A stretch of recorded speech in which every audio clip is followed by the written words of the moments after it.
വിപിലാൽ എന്ന് പറയുന്ന ഡയറക്ടർ നാണം കേട്ട എന്നെ പ്ലാൻ ചെയ്ത് നീയൊക്കെ വരുത്തിയിട്ട് എന്നെ പീഡിപ്പിച്ച് ഇത് താൻ പോയി വല്ല സ്കൂൾ മാസ്റ്റർമാരോടും പറയാൻ ചിലപ്പോ അവര് വിശ്വസിച്ചോളൂ. അല്ലെങ്കിൽ വൃത്തികെട്ട രീതിയിൽ ചിത്രീകരിച്ച് നീ താത്തയ്ക്ക് കണ്ടന്റ് കൊടുക്കാനുള്ള വെൽ പ്ലാൻഡ് തന്നെയായിരുന്നല്ലേ? പീഡന ശ്രമം തന്നെയാണ് അവിടെ നടന്നത്. ഉണ പറഞ്ഞ് ഫലിപ്പിക്കാൻ എന്റെ അത്ര എക്സ്പെർട്ട് കേരളത്തിൽ വേറെ ആരുമില്ല. വല്ലപ്പോഴെങ്കിലും ഒന്ന് സത്യം പറയടി, വല്ലപ്പോഴെങ്കിലും ഒന്ന് സത്യം പറ. നിനക്കൊന്നും അറിയില്ല, കാരണം നീ കുട്ടിയാണ്. ഞാനും അയാളും തമ്മിൽ എന്തോ ഇടപാടിലാണ് നിന്നെ വരുത്തിയത്. നിന്നെ കൊണ്ടുവരണം, വിരളം ഓടിച്ചാ ഞാൻ പറയുന്നിടത്ത് നിന്നെ ആളെത്തിക്കും. എന്ത് ചെയ്യാനാടാ, ഞാൻ ഇങ്ങനൊരു ദുരന്തനായി പോയി. പൈസ ചെലവാക്കണം.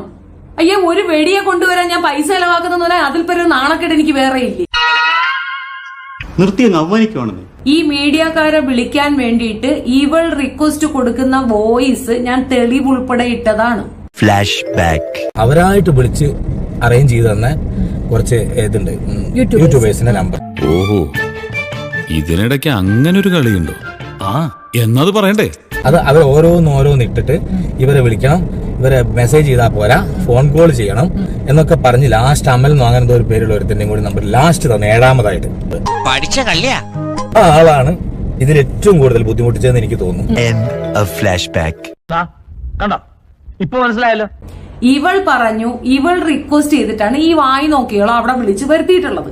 നീ എന്റെ മാനം കളയരുത്, നിനക്ക് എന്ത് വേണേലും ഞാൻ തരാം. എവളുടെ തീട്ടം നിന്ന് ജീവിക്കുന്ന കുറെ എണ്ണം. ഞാൻ അങ്ങോട്ട് ചോദിക്കുകയാണ്, നീ ആരടി? അതിപ്പോ അങ്ങനെയൊന്നുമില്ല. നിനക്കെന്ത് യോഗ്യത? നീ ആരെന്നാ നിന്റെ വിചാരം? നീ ഭയങ്കര ആക്ട്രസ് ആണെന്നാണോ നിന്റെ വിചാരം? എനിക്ക് അറിയാൻ മേലാത്തോണ്ട് ചോദിക്കുക, താൻ ആരുവാ? നാരായണ പൂരായണ പോവേ. തനിക്കൊരു വിചാരമുണ്ട് താ ഏതോ കോപ്പിലെ വലിയ രാജാവാണ്. താ ഒരു പുല്ലുമല്ല. ഞാൻ പറഞ്ഞ ഇവളുടെ ടാക്ടിക്സ് എന്താണെന്ന്. 6-7 ആണുങ്ങളെ കൊണ്ട് കിടപ്പുണ്ട്, കൂടെ കൊണ്ട് കിടക്കുകയാണ്.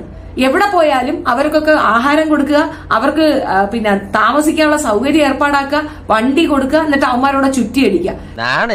പിന്നെ ചിന്നക്കട വെടി നിന്റെ കുറ്റിയാണ് അവള്. നിനക്ക് പറ്റാത്തടത്ത് നീ അവളെ കൊണ്ടിടും.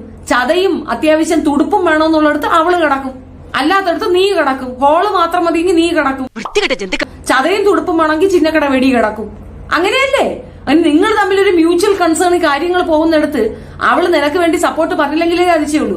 ഇത് പ്രശ്നമാകും. കോമൺ സെൻസ് ഉള്ള ഒരാളെടുത്ത് തെളിവ് വെച്ച് നമ്മൾ ഇത്ര കാര്യങ്ങൾ പറഞ്ഞു കൊടുക്കുകയാണ്.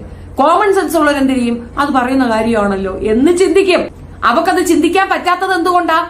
അത്രക്കുള്ള ബുദ്ധിയൊന്നും അതിനില്ലല്ലോ. അവള് നിന്റെ സബ്സ്റ്റിറ്റ്യൂട്ടാ. നീ പോകാൻ പറ്റാത്തടത്ത് അവളെ നീ പറഞ്ഞു വിടും, അവള് നിനക്ക് വേണ്ടി പോയി കിടക്കും. അതുകൊണ്ടാണ് വിട്ടുപോകാൻ ബുദ്ധിമുട്ട്. എല്ലാം അറിഞ്ഞു കഴിഞ്ഞിരിക്കുന്നു, ഇനി രക്ഷയില്ല.